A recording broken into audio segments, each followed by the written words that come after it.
pin. Good evening. This is Kettering City Council workshop meeting. Today's date is February the 23rd, and I will turn this over to Mr. Sweeterman. Thank you, Your Honor. We'll follow the standard format tonight for the workshop, and I'll have Steve put up the PowerPoint for this evening. I know that we had quite a bit of trouble with this first slide at the last meeting, so I hope I got it right this time, Your Honor. All right.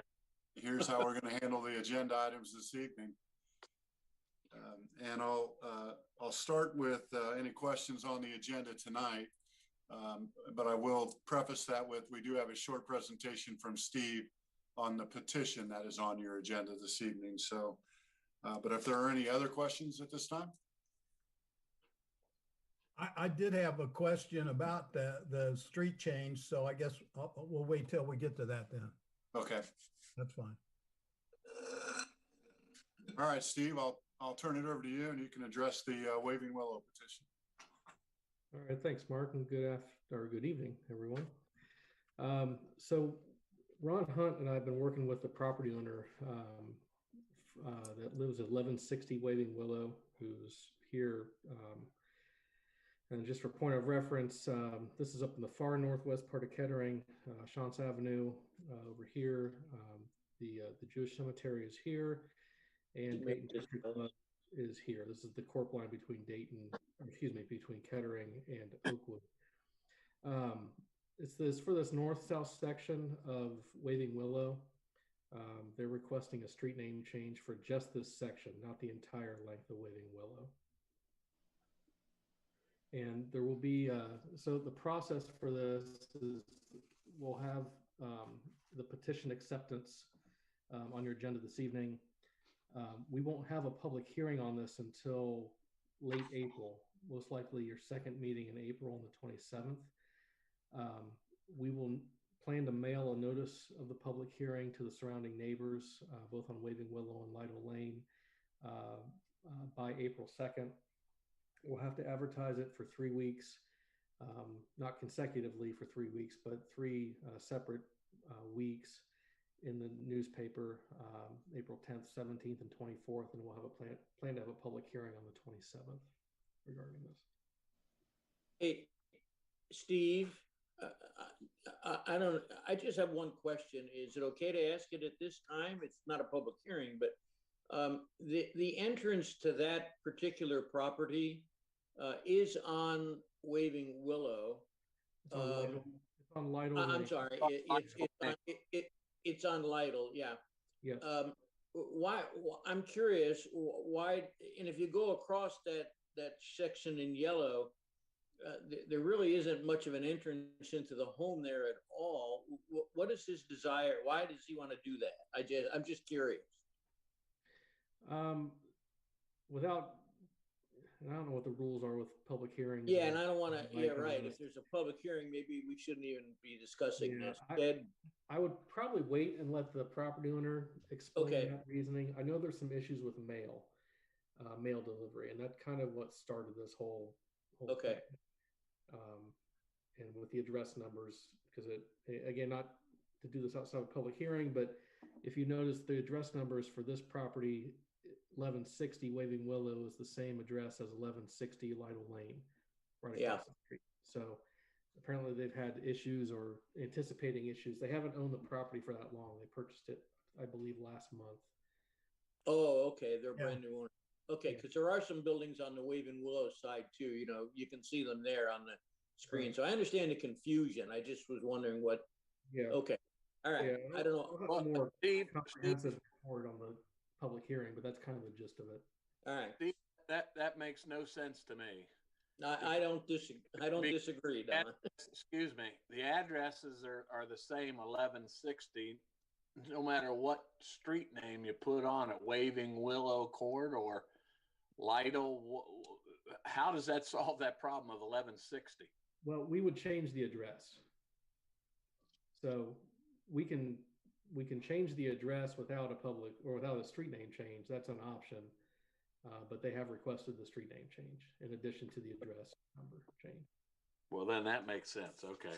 The address change does not require action by council. It just requires the city engineer's approval to do that. Post office doesn't have to get involved with that? No, we just notify them, or we tell the owner to notify them.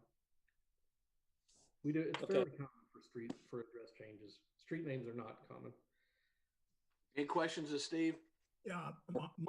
Yeah, I do have a question.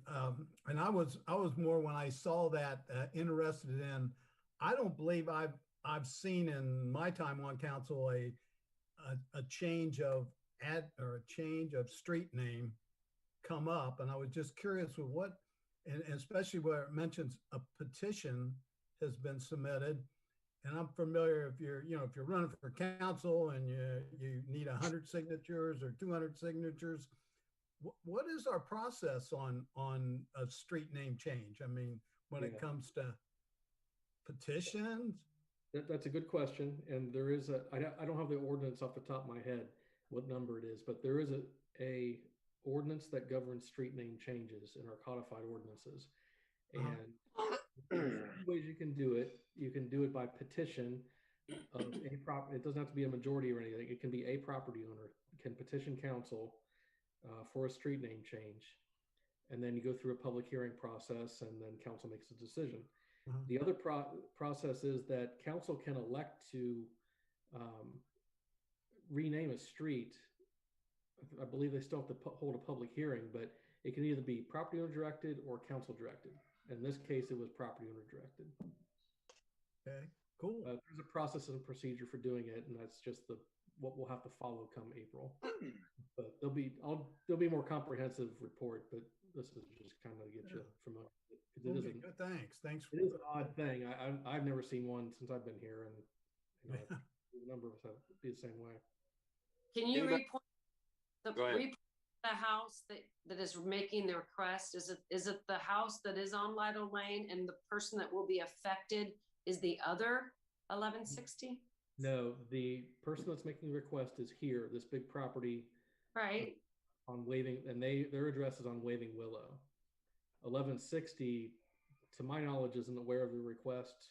They will be once they receive notice, but to my knowledge, they're not even aware of the request to do any of this. And that second one you're pointing to right now is technically a Lido Lane property? Correct. It's a Lido Lane. So both driveways are both on Lido Lane. Right. That's correct. Yeah. Yep. That's what's so strange. The address is on Waving Willow, but you get into the house on Lido Lane. It's a beautiful lot. I gotta tell you, it's really nice up there. It's a horrible lot. That thing has like a mountain on the side of it. Well, okay, but it's big. Yeah. Yeah, I mean, I always wondered how that guy even cut his grass on that side of the thing. So you might be thinking of a different. Okay. So anyway, we'll return to this topic during the public hearing on the 27th of April. Okay. Any other questions? Good. Thank you. Thank you very much. Thank you. Thanks, Steve. We'll go to the next slide now. And just a reminder, we've kind of put this out the last couple of meetings. We will go back to in-person / hybrid meetings beginning March 9th. And we are scheduled to have State of the City on March 9th, as well as a Citizen Life Saving Award on the 9th as well. And we will set up the council workshop in the Deeds room and do our best for social distancing, and do the same thing in the council chambers as we did back in, I guess, in October, September, since we were last in the chambers. But that will start at our next council meeting on the 9th. Earlier today, I sent you an email that had some presentation material in it. And one of the things I sent you is a file that really is generated by Jack Jensen of First Tier Suburbs, and he's going to present the information tomorrow night at the First Tier Suburbs meeting.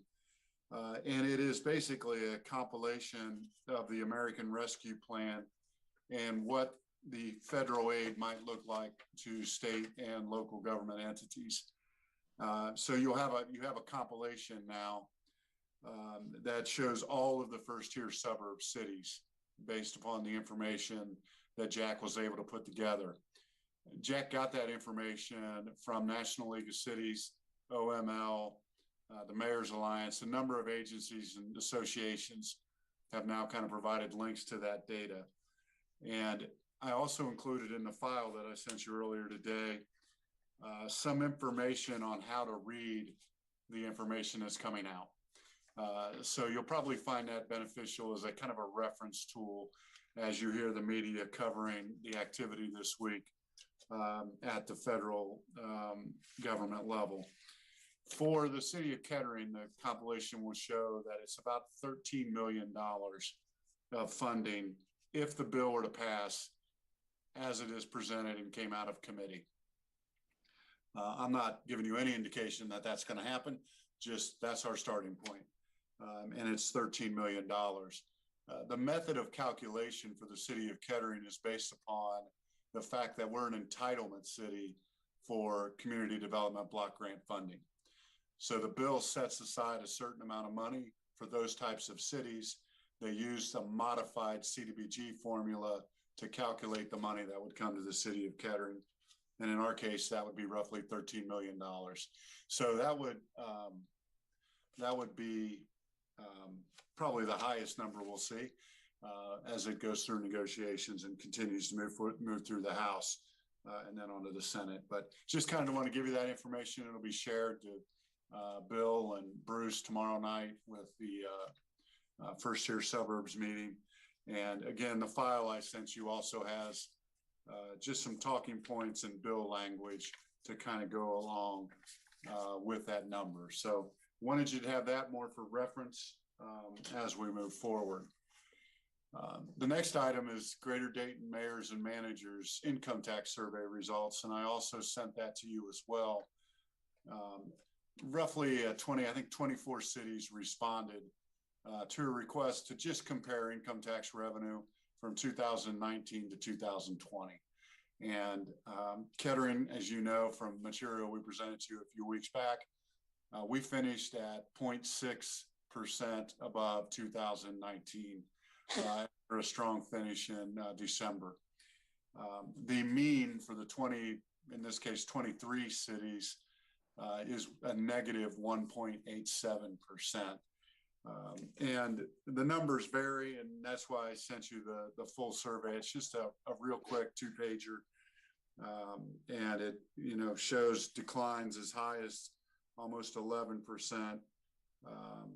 And then increases, probably the largest increase, close to 5%. So just wanted you to have that information. A more detailed income tax summary is completed by our tax division for the Greater Dayton Mayors and Managers Association. That'll get done more likely in late March as we wait for accrual numbers to come in from all the other cities. And I'll share that with you as well when that data becomes available. Any questions on those two documents? Hey, Mark, is there any a time frame when 2020 will officially be closed? Yeah, good question, Tony. As a matter of fact, we brought the auditors in this week. So our independent accounting auditing firm is in the city building now. They'll be here for roughly a month. We will have tentative numbers to the auditors shortly for the compiled statements for 2020. And then it's our hope that by the end of middle of actually March, I believe, we'll have a kind of a draft opinion or a draft comment from the auditors.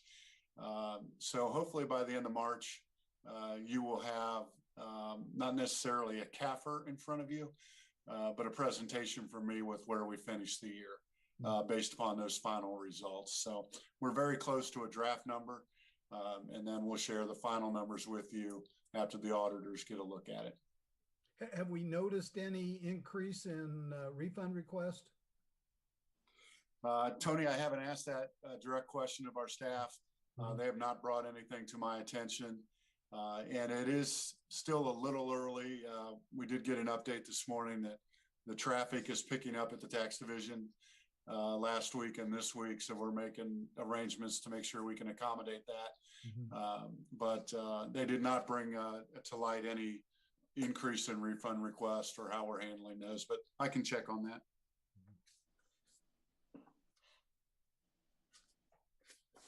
Thank you. All right, Steve, our next slide with just a quick COVID-19 update. Our task force met on Monday to kind of go over the current situation and have some comments for you on that, but also wanted to just start with giving you a brief synopsis of our numbers. And again, we're started the week off in a very good position with 0 positive cases, only 1 quarantine, and 8 symptomatic employees. And as you know, symptomatic employees are, if you have a single symptom that could be COVID, you need to stay home. Obviously, it could also be a runny nose or a sore throat or a cold. Right now, we have 8 employees as of yesterday that were symptomatic, but half of those employees anticipated getting a diagnosis so they could come back to work. So this is probably the 3rd straight week where we've had really good numbers in that regard. So we had a couple policy decisions to make from the task force yesterday. And one of them is our current work from home model is set to expire on the last day of February. And we recommended as a task force to the department directors, and we all agreed that on March 1st, we will return back to normal office locations for all employees. So we were there in October, November. Then we started work from home again in December, and we'll go back to normal operations on March 1st. So that'll be a little bit of a change. And frankly, it's a little bit of a change. Most departments have already moved towards that in the last couple of weeks. As an example, my office was at 100% capacity this week. We also had a number of policies that were set to expire at the end of March. And obviously, COVID is not gone. So we're making policy changes to reflect that we need to continue some of these COVID-related policies. And we're going to run those through essentially the last pay period in December. So I think December 19th. I can, as the city manager, change those policies or stop those policies at any time as well. So if COVID is gone on July 1st, then we can, terminate those policies effective then. But right now, we're just going to kind of set that December 19th date for the majority of our COVID-related policies that essentially relate to what happens if you're quarantined, if you're sick, or if you have to care for somebody who's quarantined or sick, and how the leave is handled and how your time is handled. So we made those suggestions today, and we'll get all those policies updated. Any questions on COVID-19? Yeah, Mark, I understand keeping things in place till December 19th. Is there any thought of looking at over time the travel concerns for our staff in terms of training or conferences, presentations, kind of things that are out of state? I understand, we're kind of keeping it in state right now.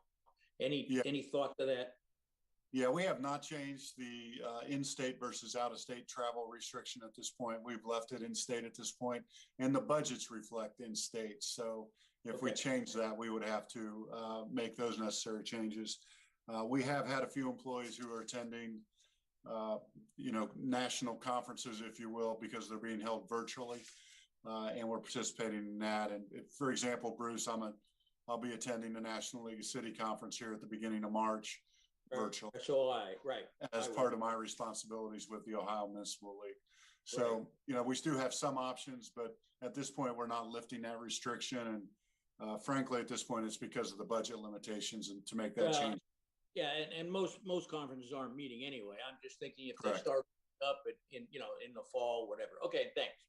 Yes, sir. Well, correct me if I'm wrong, Mark, you have the ability to approve travel on an individual basis. I do, yes. Any other questions?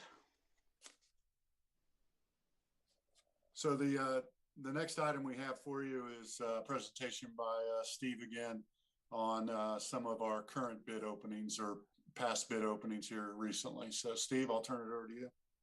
All right, thanks.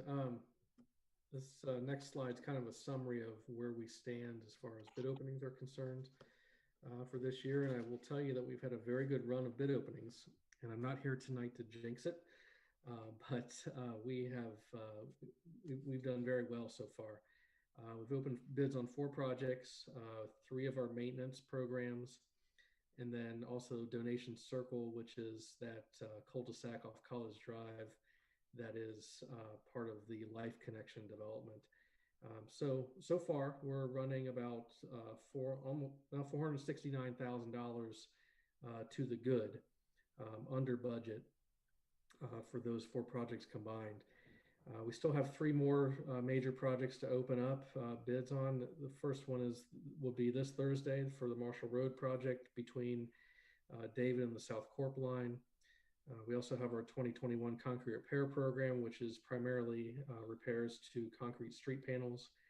And then obviously our biggest one is the County Line Road widening project that will open up, excuse me, on March 4th, along with concrete repair. So hopefully we continue the trend. Asphalt prices have come in a little under what we estimated, but when you translate that to large quantities, it adds up to a bigger number. And concrete quantities have come in, concrete prices have come in significantly lower than past years, which is good. Just a couple notes on two other projects that are either ongoing or coming up. We had a pre-construction meeting with ODOT in the last couple of weeks for the Far Hills Resurfacing project, which will be from East David to Oakwood. Barrett Paving is the contractor for that project, and they plan on starting with preliminary work in late April, but work really begin in earnest on or around May 10th. And then they anticipate completion after the 4th of July on that project. So if we hopefully do end up having a holiday at home parade this year, it'll be completely done in time for that, those festivities. And then also the Ridgeway Bridge project, that's progressing well. They have both of the abutment walls for the new bridge poured, both on the north and south sides. And right now they're working on forming up the retaining walls that go behind the abutment walls on the north side. And as of right now, they plan to pour the walls on the north side this coming Friday morning. So they're progressing. They got a little backed up because of the weather the last 2 or 3 weeks. But now that the forecast is improving, things should be starting to pick back up out there. So that's all I have on that, Mark, if you want to. Steve, I got a question. On the county line widening, that's the total dollar figure. Beaver Creek's participating in that, correct? Yes, they are. They are. Yep. Okay, so that's the total cost, not just our portion of the cost. Right. Yeah, we have to budget the entire amount because it's a reimbursement thing from Beaver Creek. So, yeah, that's the entire estimated construction cost or budget. But we have over a $2 million grant from the federal government, MVRPC, and then Kettering and Beaver Creek are splitting the remainder 50-50. Thank you. Hey, Steve. Yeah. Steve, a general question. Is there a standard amount of time between when you put a project out to bid and a bid opening?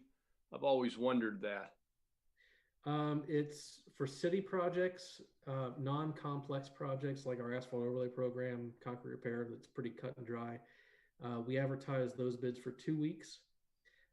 More complicated projects like Donation Circle, the County Line Road, Ridgeway Bridge, we would do those for 3 weeks. For federal projects like County Line or Ridgeway, we have to do them for 3 weeks. That's required by law. Okay, thanks. Hey, Steve, if a bid comes in lower than the budgeted amount, and you have a project that obviously what you budgeted is going to take care of all the areas you're trying to fix, can you add something to it? like a couple more concrete panels on some streets? Yes, we can. And Okay. I would refer to Mr. Schwederman and City Council on that one, whether we do that or not. Well, Yeah. I guess my only comment on that would be is if we're getting good bids in for concrete repair, that might not be the situation next year. I mean, I don't know what it is, but if it comes in $20,000 cheaper, maybe we would be better off. I'm worried about County Line Road with the increase in gas prices that have come along here in the last few weeks. So yeah, so let's come back to you at a meeting in March once we have all the bids put together and we know what the final number is, because these are just raw, non-broken down numbers, but we have breakdowns as far as how much gas tax money we're spending and making sure we're spending all those dollars and concrete versus asphalt. We can do all that breakdown, but we're about 2 weeks ahead of being able to do that for everything. Okay. And Steve, refresh my memory on Marshall Road. Does it starts at Stroop and goes south? Starts at David and goes south. David. When's the plan for north of that up to the Day or credit union area? Yeah, as it stands right now, that's in bad shape. Yeah, as it stands right now in the CIP, and again, we haven't really started work on the 2022 CIP yet. We'll do that here, start that here in March. But as it stands right now, the section between David and Stroop would be in for next year, and then the section from Stroop to Wilmington would be in 23. That's as we sit here today. I mean, obviously that we'll have to, when I put that together every year, I took a fresh look at everything to make sure we're doing what we need to be doing. But that's as we sit here today, that's how it's programmed. Okay, because that one Stroop, that last section is pretty bad. And yeah. I was thinking back to Tony's question. Maybe there's another, $100,000 in there on a low bid we could add it. Yeah. Thanks, dude. Steve, why don't you go ahead and you got the next presentation as well. You received a memo on the flood insurance, floodplain mapping project that Steve's working on with planning. And we decided maybe it's a rather lengthy number of slides, but Steve will go through it quickly. And then you'll also have this presentation as reference material for you at a later date. So all yours, Steve. Okay, thanks again, Mark. We were notified, I guess, well, it was a number of years ago, we were notified that Montgomery County was going to go through a process with FEMA to update all the flood maps countywide. And they do this periodically. The last update was in 2005. And so Montgomery County is basically due to have this done again. So we were notified of this a number of years ago. I think COVID's delayed things a little bit, but now FEMA and their consultant are finally ramping up and getting ready to have these new maps made effective. It won't be for a while, but this kind of is starting the process of getting out the information out to the public. And there will be an open house soon about this, but I'll get into that here in a minute. So that's the reason we wanted to come to you tonight, to kind of give you a preview of some of the information that's going to be presented during the virtual open house. It won't be a physical open house, but during the virtual open house that residents will be invited to that are potentially affected by this change. So what I wanted to do is just kind of run through a few of the slides again quickly, because you did get this earlier today in an email, but just kind of run through some of the preview of what they're going to be talking about during the open house. So I think most of you probably have heard of the National Flood Insurance Program or familiar with it, but it's really a three-pronged approach to mitigating and managing floods in the United States. There's a mapping component, which is what they're talking about doing now as far as the updates. There's a management component, which is what myself, Tom Robillard, and John Sleemers get into and working with residents on management. And then there's the flood insurance component, which is for individual homeowners, property owners to deal with if they have a property located in the 100-year floodplain. Some of the goals, obviously, of this program, obviously, they want to reduce life and particularly property, reduce those losses caused by flooding. They have disaster relief costs caused by flooding. And then obviously we want to maintain the functionality of the floodplains, which unfortunately, most of the floodplains in Kettering have been built upon. So we do have potential losses for homes in Kettering if a 1% chance flood were to happen. So this is really a partnership between federal, state, and local.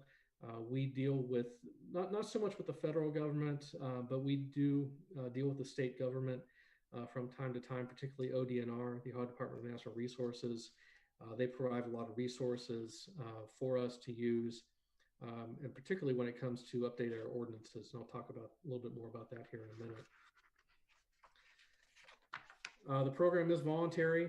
We are a community that participates in it.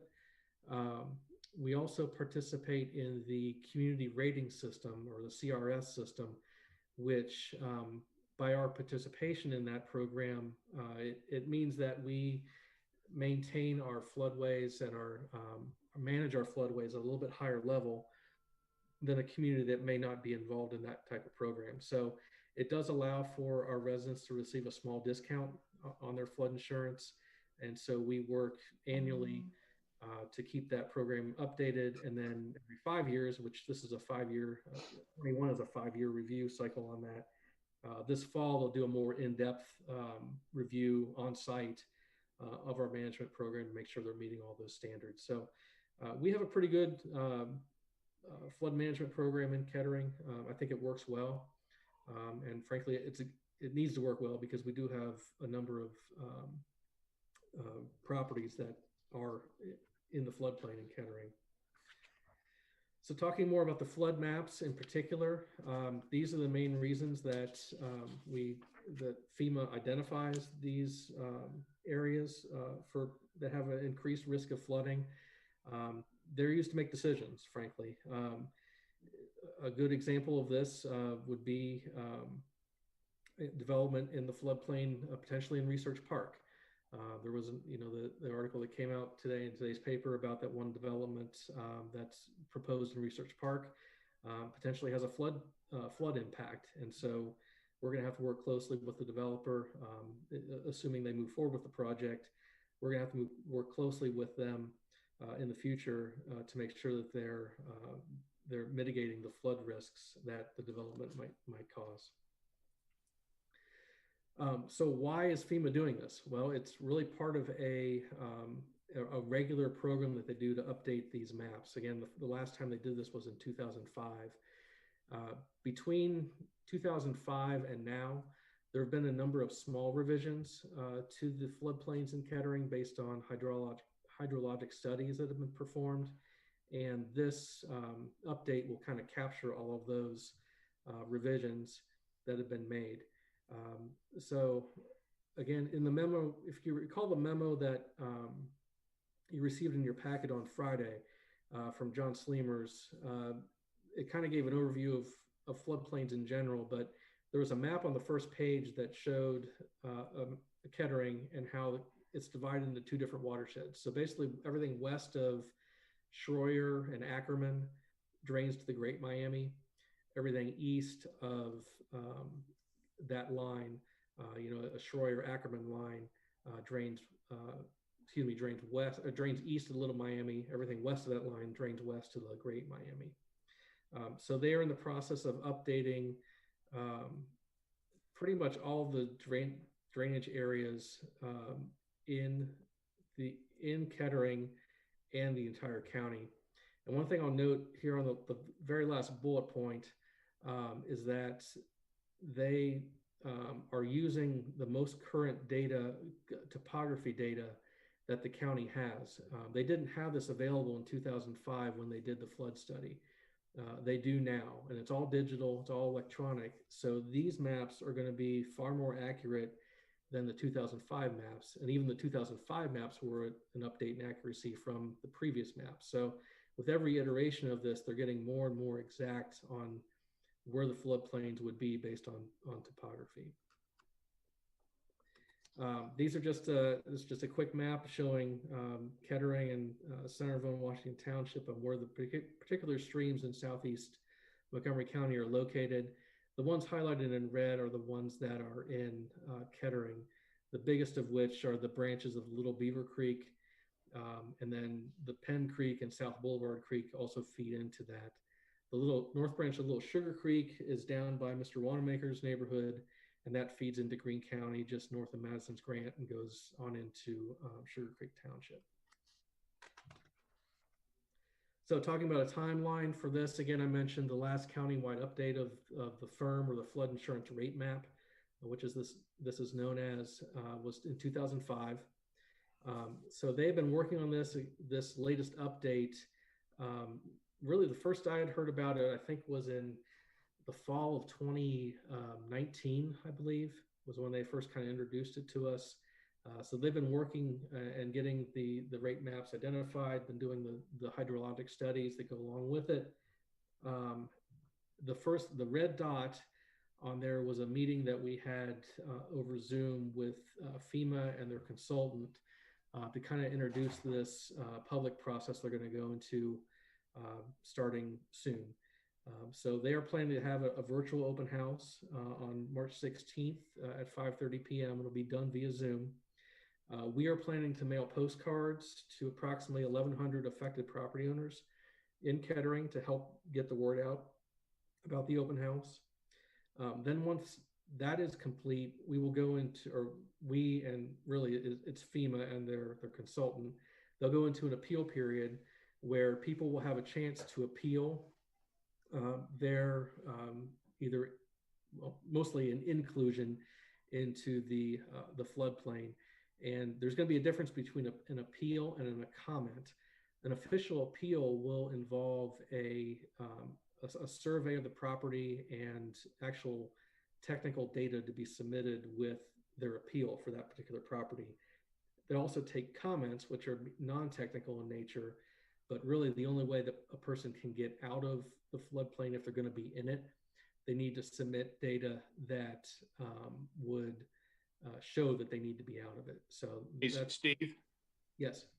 The 1,100, are those 1,100 additional Kettering residents are going to be included, or that's 1,100 people total that historically have been in the floodplain, plus the new ones that might now be included? Yes to number two. Okay. Yes, it's not 1,100 new. It's just every affected property in Kettering, whether they're in now or going to be out or going to be in on the new maps. Every property in Kettering that's been affected has been highlighted, and we've identified those. I have a follow-up question. Of the 1,100, do you know approximately how many are new? I don't at this time. I'll show you some maps here in a little bit and kind of explain how that works, but we haven't had a hard count yet and dove deep enough into the maps to be able to determine that at this point. So this is something I think when you go to sell your house, you now have to state that, right? Yeah. Yeah. Yeah. Yep. Steve, for the new people versus the people that have been in this, in the past, do we differentiate that postcard invite or any information to them that, it's kind of new for them perhaps? Do we explain something a little bit more? We don't in the postcard. We're just letting them know about the open house, and the presentation, I think, will be very similar to what you're seeing tonight. And this has been whittled down from about almost 50 slides. So right. It's pretty comprehensive of what they're going to learn about directly from FEMA and their consultant. Yeah, okay. I just, all right. So again, I'll kind of breeze through these because I know you guys have them. We will need to update our ordinance to the new model ordinance, but we won't need to do that for a while. Again, if you remember on the last slide, these maps won't become effective until fall of 2022. So we'll be talking about this over the next, 18 to 24 months, but we will need to update our ordinance at some point, just not right away. These flood insurance slides, again, you have these, so I won't spend a whole lot of time on this. I think the main point to point out on this one is the first one, is that homeowners insurance typically does not cover flooding. So um, homeowners can be surprised, especially even if they don't live in a flood prone area. If your basement or house floods, your standard homeowners policy does not cover flooding. So I think many people sometimes get surprised by that, but I think that's something that ought to be pointed out more often, is that you can buy flood insurance to protect your home, even if it's not in a flood risk area. Flood insurance, particularly in Kettering, the vast majority of our homes or properties in Kettering that have been developed or built on are what are considered pre-firm.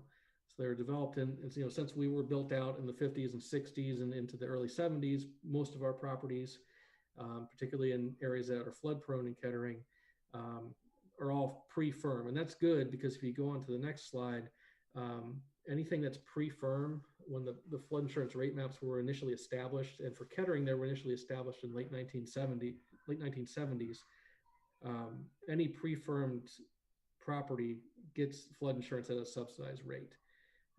Anything post-firm is higher, and it's done at an actuarial rate, so it's going to be more closely tied to what the actual damage potential would be. So for better or for worse, most of our residents are getting a subsidized rate on their insurance if they need to have it. We talked a little bit about this before, but the question of who's going to be in, who's going to be out. Some people may be in for the first time. They won't necessarily get a knock at their door that you're in, and all of a sudden you have to buy flood insurance. But when they go to sell their home, or when they go to get a home equity loan on the property, then they likely will have a flood insurance issue to deal with. I can't tell you how many times I've talked to people on the phone about this very issue in my tenure here, that they get that surprise that they don't have a mortgage on their home, they live in their home for 40 years. Pretty high level of some of the changes that they're making. So this first one is over in the Acorn Walk neighborhood, and this is the Acorn Walk senior housing development that was built off of Peach Orchard a number of years ago, and then these are the homes for the Acorn Walk. This is the area of Gentilly Park that we've talked about building a neighborhood park in that area. So for those of us that have been here a long time and can remember when Desi was still Desi, there used to be an old railroad spur that ran along in this area here that was up in the air maybe 15, 20 feet. The current flood maps are based off the old topography. So they're showing this area as being elevated, even though this rail spur has been cut down. And so when they use the 2016 topography data for the entire county, now the areas like here in yellow, this will be in the new floodplain area because it's been lowered by 10, 15 feet, and it's flat with the rest of the area. Wow. Over here in Acorn Walk, if you look at on this one, it's blue, it's in the floodplain, but when they built that, they elevated it and proved that it's, they built it to an elevation above the floodplain. And so now this area, which is kind of in a green shade, will be out of the floodplain based on what they've done before. So they're really doing a good job of using the new topography data versus what they did back in the early 2000s. This is an example of over near State Farm Park. And the reason I put this one up here is just kind of show a couple areas where what's here in kind of the salmon color is the 500-year floodplain.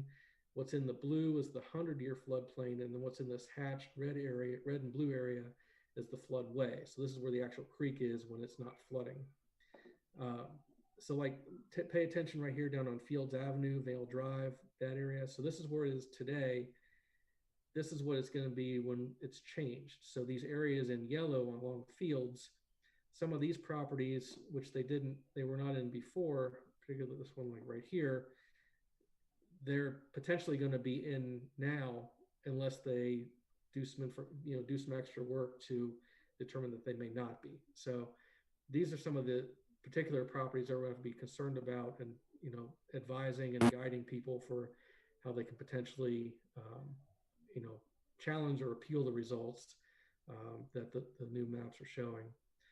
And then the last one I'll show is Mr. Wanamaker should be very familiar with this one.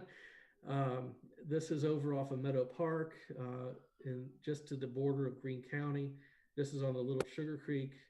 Madison's Grant is over on the far southeast corner of the map over in this area, Madison's Grant.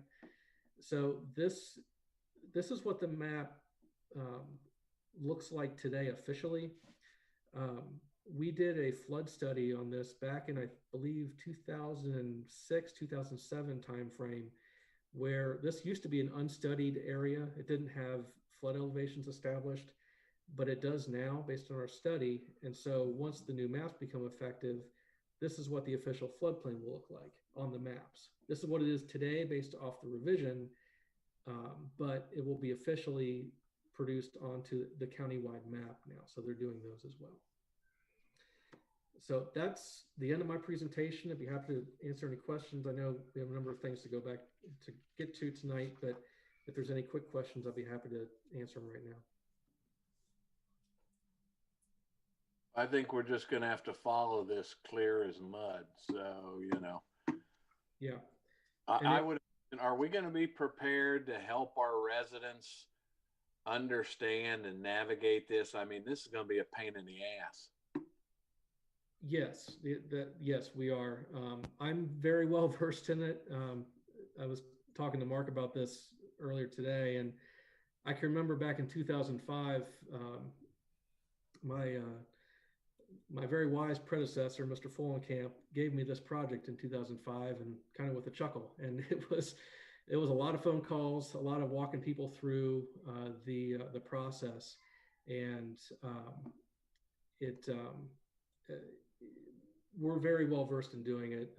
Tom Roblard's engaged in it. John Sleemers is engaged in it as well. So we're very well prepared to help people out on an individual basis. We can't do any survey work for people. You know, if they want to challenge it, they're gonna have to hire their own surveyors and things like that to do their work on their end. But we can certainly work in an advisory capacity. And we will. Hey, Steve. Yeah. The postcard you referenced earlier in your presentation, is that ours or is that from FEMA? It's from us. It's from us. I think, and I'm not implying that we wouldn't, but I think we have to do a really good job of explaining what the heck this is about for residents. I would suspect a lot of residents don't even know they're in a floodplain, may not know what a floodplain is. Yeah. And I think the more explanations, you know, the KISS theory, keep it simple, stupid type approach to language would be very beneficial if we can write the postcard. Right. And we are writing the postcard. The purpose of this postcard right now is just to get people directed to the open house. But they have to know what the open house is about and why they should go there. Right. Yeah, there's some explanation on that on the postcard. We'll provide you guys a copy of it in the packet, so you'll see it. But yeah, John did a good job of kind of putting some preliminary information in there about why it's important and why people need to pay attention to this. Okay, thank you. I'm envisioning, you know, working with Mary over the next, you know, year plus to get information in contact with Kettering and kind of get the word out about this, because it is a big change. And again, they don't do this very often, but this is one of the bigger ones they're going to do for us. Steve, I mean, the neighborhoods you were showing with these floodplains aren't exactly people that may have discretionary dollars to do this site survey, whatever needs to be done to appeal this or change it. Are there any state or federal dollars through grants that the city can apply for, or city dollars or something there? Because I mean, when I look at some of those neighborhoods and the values of the properties there, I think it's going to be problematic for some of those people, even if they have a legitimate case, to be able to come up with dollars to change it or to update it or whatever the hell you call it. So yeah, they may. The short answer on the grant question is not that I'm aware of. A typical, you know, to hire a surveyor to do the field work and prepare the paperwork for FEMA, you know, that can run you between $500 and $1,000. When you compare that to I know that's all discretionary funds, and not everybody has that kind of cash to scrape together. I understand that. What we try to explain to people is that, if you do have that type of disposable money lying around, when you compare that cost and the potential ability to get out of the flood insurance requirement, you compare that cost to the cost of the insurance over the life of the property, it's kind of pennies on the dollar to do that. And again, I get that it's, $500 for some is a lot of money compared to some other people. But this will not be the only chance they get to appeal this. They'll have an appeal process, but there's always the letter of map amendment process that they can do anytime. So they're not going to be necessarily under the gun to do this right away. If the map becomes effective, they can always appeal this through that letter of map amendment process, which is a standard process anybody can do anytime. Well, we better be prepared to answer a whole bunch of questions. Yeah, we will be. Thank you. Anybody else have any questions of Steve here? Okay. Thanks, Steve. Our next presentation will be Chief Prossman, and we're just coming back to you to chat with you about the arrangement that we have currently scheduled to take place on January of 2022 for the contract for dispatching services. And so we just have 2 slides for you, and then I'll have a recommendation for you at the end of those 2 slides. So Chief, I can't see you, but I assume you're out there. I'm out here. Steve, you can just put it all up if you'd like, the whole slide. Good evening, everybody. I'll be real quick because we have talked about this for a while now. This has to do with the Miami Township and taking over dispatch responsibilities for them in 2022. Currently, Kettering has 13 full-time dispatchers, and we utilize 1 part-time dispatcher as well. If you remember from the contract that was signed with Miami Township, we need 3 additional full-time dispatchers to handle the workload from them. What we are requesting tonight, what we'd like to see tonight, is that the city manager will give us authorization to overfill our positions to get those to 16. And if that happens, we're going to start recruiting tomorrow. The reason why the push is because we need to get people hired and trained and have them ready to start taking calls January 1st. And that takes quite a while to do that, obviously. So what we're hoping is we start recruiting tomorrow. We will have people hired by summer, and then from summer to the end of the year will be their training period, and they'll be ready to go. The ordinance right now authorizes us to have 14 full-time positions. We need to increase that to 16, obviously, but we're not asking for that tonight. We're just asking to overfill that. We'd like to come back to you later on and ask for the ordinance to be changed. And the reason for that is that we would also like to look at civilian supervisors as well. Steve, you can go to the next slide.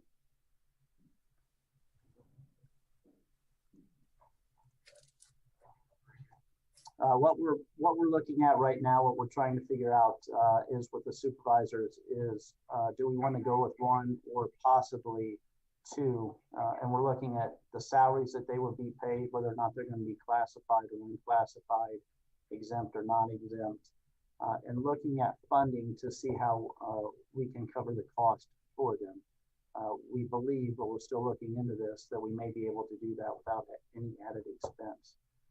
But we don't want to present that right now until we have everything gathered and looked at.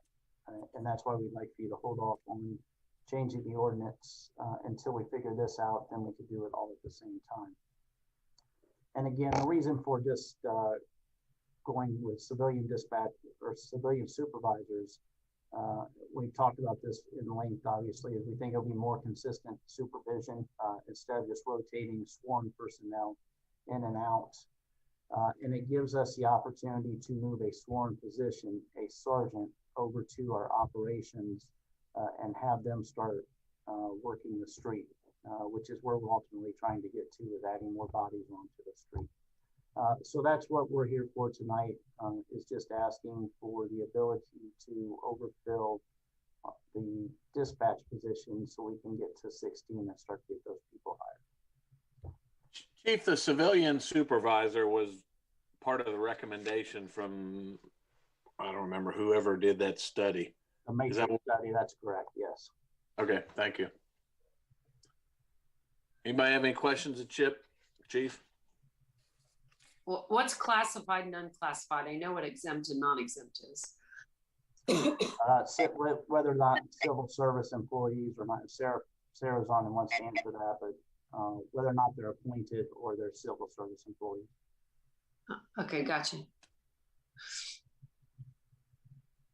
Jackie brings up a good point at just kind of bringing to light that we have a number of things yet that we need to decide on. And so that's why the presentation tonight is essentially, we need to fulfill the obligations of Miami Township and get into the planning stages. And for that in January of 2022, starting, as the chief said, almost immediately with the recruiting for those 3 additional dispatchers. The ordinance allows me to overfill positions. And that's what we're saying this evening is, since we already have dispatchers in the ordinance, I can overfill those positions until we make the actual changes to the ordinance. We've done that in the past. It happens occasionally. Just wanted to make you aware of that this evening. At some point, hopefully in the near future, we will finalize what we think the civilian supervisor position might look like. And we would bring that back to you, have that conversation, and then make a final recommendation on what the ordinance change would be. And then we'd go through the ordinance process, which, as you know, is presented to you in workshop, put it onto council meetings for it to become effective. So that's kind of our thought process at this point. Just wanted to make you aware of it tonight and see if there was any concerns. If there's not, literally, I believe this week we would start the posting process for those dispatchers. Mark, just a question here. You're proposing going up to 16. Did we have more to give you some room and flexibility, or is, I mean, yeah, we're actually texting and tweeting about that right now, but we have 13 full-time dispatchers currently in our ordinance, or that are employed and working. We have a part-time dispatcher as well. We have budget for part-time dispatchers, I think for 50 hours a week, I believe, but we only have 1 part-time dispatcher currently working for us. The ordinance actually allows for 14 full-time dispatchers. We've been doing 13 and part-time. So we'll overfill. We know where we want to be after Miami Township implementation is 16 full-time dispatchers. So where we could, to use your term, Mayor, have some wiggle room, I guess, would be in the budget authorization for part-time. And if we look at this in the next month, as we're putting together the civilian supervisor presentation, if we need something else or need to do something a little differently, we can include that in that presentation and then ultimately include that in whatever the final ordinance recommendation is. That's fine. I just wanted you to have the ability for flexibility, being that we're starting with Miami Township in January, so you don't have to go through this process of a month, 2 months, or whatever. So I appreciate that. Understood. Okay. Any other questions, Mark? Will there be 3 positions now that will open up in the organization where these calls were getting answered before? Does that make any sense? Can you repeat it, please? Yeah. You're going to want to hire 3 more people to take care of this new demand we're going to have. Correct. That demand's being satisfied in some other organization right now. Will there be 3 people probably, well, I'd say losing their job or being available? experienced dispatchers coming out of those places? Yeah, I don't know. I can't answer that. I do know that the turnover rate of where we're taking Miami Township from is pretty high. So through attrition, I would imagine that can be covered. I think the 20,000 foot level answer to that would be, it will be an external recruitment. So we'll be receiving external applicants. Yeah, okay. Experienced people probably. Yeah. Could be, yes, sir. Okay. Thank you. Yeah. All right, so I thinking we're good at this point on this topic. I saw some thumbs up and some head shakes in a affirmative direction. All right. We will move forward and very quickly with that recruiting process. Your Honor, I believe at this point we are ready for executive session. Okay, is there a motion to enter into executive session under section 121.06K of the codified ordinances for the purpose of labor negotiations? So moved. Is there a second? Second. Second. Good. Can we just do a voice vote, Ted, or do we have to do a roll call vote? You can do a voice vote, Your Honor. All those in signify by saying aye. Aye. Opposed, like sign. We are in executive session.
Okay, we're good. All right, we are now back on the record. Mr. Sweeterman. Thank you, Your Honor. Unless there are any other topics you would like brought forward, we are done with our presentations for this evening, and we can end a little early, take a break before the council meeting. Can I ask one question? Maybe two questions. One, I need a favor. Y'all sending this stuff to me today. I don't get to it. So if we really need to read it before workshop, I really need it in the packet, because the day of the meeting, just I can't get to it. I go straight from work to here. So no, that's fine, Jackie, and we understand that. Yeah. The information we sent you this afternoon is just for your future reference. You didn't need it. Yeah, perfect. So my other question is too, and I guess I'm looking for a little bit of vibe from the rest of the council members. So when it was so bad and the weather was bad, I had a senior citizen call me about where's our warming center. And so Steve gave me a buzz and informed me that typically it would be at the Latham, and with COVID, that kind of throws a wrinkle and stuff. And I guess I just want to hear from everybody else as to, I guess, what is our unified feeling of what we should be, what we should do, maybe not what we should say, what we should do. So I guess hopefully our weather's done, and this is going to be OBE until summertime when it gets hot as hell and everybody loses their electric and they need a cooling system, a cooling center. But I guess I want to make sure that we have, even with COVID, that we have a place if somebody really needed to have a place. And so, yeah, I just wasn't real comfortable with the full answer I got. And I don't know. Jackie, so my question. Jackie, yes, had she lost her heat, or was she just asking, curious, what are we doing? Yet. Well, that was what I asked her too. I said, ma'am, have you lost your electric? And she said, no, not yet. But with the ice coming, I just want to make sure I have somewhere to go. And I gave her an off the cuff answer, which was, well, I believe it would be the rec center, would be logical. And then several hours later, I found out that I was sort of kind of not really right. But, and we ended up the ice didn't take everybody's electric out. But, yeah, yeah. And I can't imagine anybody getting in their car, quite frankly, with the weather as bad as it was, to drive anywhere. You had to have literally no heat whatsoever to be able to venture out in the bad weather. But I don't know. I feel like we are a city, and we're a very prideful city of our services and caring for our residents. And I just want to make sure we have good plans in place. And yeah. Well, I hate to repeat myself, but at the 20,000 foot level again, the plans we have for that are really directed by the Red Cross, and they are the ones that have centers throughout the community and the county for these types of events. We have made our facilities available to Red Cross in the past to, be on their list, if you will. They've not chosen our sites. In the past, and examples that we've had where power was out, if you remember I guess what would have been the windstorm, hurricane type activity we had several years ago, we then worked with our local churches and with our rec center to provide more daytime type relief. And then Red Cross was the overnight relief. So we have been able to utilize our facilities to accommodate specific situations. But again, at the 20,000 foot level, the base point are the Red Cross shelters and how those operate. Hey, Mark, a question on Red Cross. Is that a 24/7 hotline, or does somebody go online with that to find those shelters? How's that work? Well, a lot of it comes down to like the 411 information from that the United Way runs, and they partner and get that information out. And then, of course, we do the same thing with the methods that are available to us. Sometimes we can't use the internet if there's no power, right? But we get the information out as well. So in local media, again, going back to the windstorm that we had to knock the power out for several days, the local media directed our residents to the Red Cross centers, our rec center, and the facilities that we were able to partner with. Christ United Methodist Church, for example, we partnered or opened with them so that people could come in during the day and just charge cell phones and do things like that. So we're able to get the word out. It just is, again, storm dependent on what mechanism we're using. Mark, we kind of know that, you know, we know the 401 to 211 with United Way and so forth, and Christchurch and all that. For a resident that, you know, maybe is new or elderly and doesn't quite, you know, get that sort of stuff, is there one central place that they could call, like Jackie's constituent, to get that specific information? Or do they sort of, you know, I know we tell them where to do this, you know what I mean? Yeah, typically that's the Red Cross, Bruce, if I'm not, Yeah, if I remember these things correctly. Okay. That's the typical point of jumping off of those phone calls. Again, we do everything we can to help, and we have in the past opened some of our buildings up for utilization, and frankly, a couple of times I remember nobody came, but they were available. So we would direct them to the Red Cross then, as a council person. If somebody, Yeah. Jackie's call, direct them to the Red Cross, and then they're in touch with us. Okay. Probably the most recent example would be the tornadoes from a little over a year ago, or 2 years now almost. You know, again, the shelters were opened up, and we actually had one in our community made available for folks in North Dayton. So again, that's the standard process. And then it's a game day decision really on how our facilities can assist and what we can do to help our residents. The nice thing about our community is residents help each other. So that's very helpful. Yeah. Then we can certainly fill in the gaps, not so much for the overnight stay. Again, that's the Red Cross that helps with that. But, you know, if push comes to shove and we can help, we do. A key indicator, or a key situation in all of those situations is the availability of generators, and what buildings have generators that can be of assistance. I think what Jackie's asking is, if we're not going to be the point of where we get relief, that we have a consistent message that we give people as far as what to do. And I hear what you're saying from your 20,000 square feet, you know, that we tell them the Red Cross and all. So, and the event you highlighted happened in September, and it was nice weather then. So the only thing that was inconvenience is you maybe were a little warm and your groceries spoiled, but you didn't freeze to death. So I think this whole Texas thing pointed out some, every once in a while, take a look at something. So any other business coming before us? Stop. All right, if everybody can be back at 7:30 for our 7:35 start. And Mary, if you can call me on my cell phone and give me a pronunciation of the gentleman from, is it RTA? RTA, that would be great. And Bruce, if you would do the Pledge of Allegiance.